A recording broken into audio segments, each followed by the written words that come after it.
Bharat Australia টেস্টের মাঝে বোমা ফাটালেন রোহিত শর্মা। কি বললেন নিজের অবসর নিয়ে?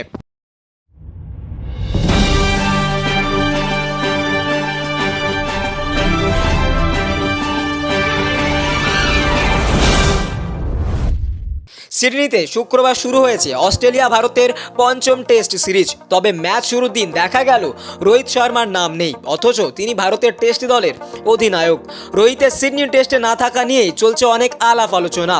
টেস্টের দ্বিতীয় দিনের লাঞ্চ বিরতির সময় সমালোচকদের একহাত নিলেন রোহিত। এক সংবাদ মাধ্যমে ভারতীয় এই ক্রিকেটার বলেন, মাইক্রোফোনে কে কি বললেন বা কলম ল্যাপটপে কারো লেখায় তো জীবন বদলে যাবে না। আমাদের কখন অবসর নিতে হবে, বসে যেতে হবে এবং নেতৃত্ব দিতে হবে তারা সিদ্ধান্ত নেবেন না। আমি বুদ্ধিমান একজন মানুষ, 2 সন্তানের বাবা। আমার জীবনে কি দরকার সেটা জানি। সর্বশেষ 6 ইনিংসে মাত্র 65 রান করা রোহিতের ফর্ম নিয়ে ব্যাপক সমালোচনায় হয়েছে কয়েকদিন।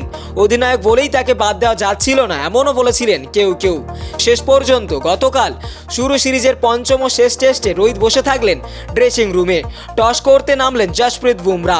সিডনি টেস্টে রোহিত না খেলায় ভারতীয় সংবাদ মাধ্যমে তার টেস্ট ক্যারিয়ারের ইতি নিয়ে প্রতিবেদন প্রকাশ হয়েছে।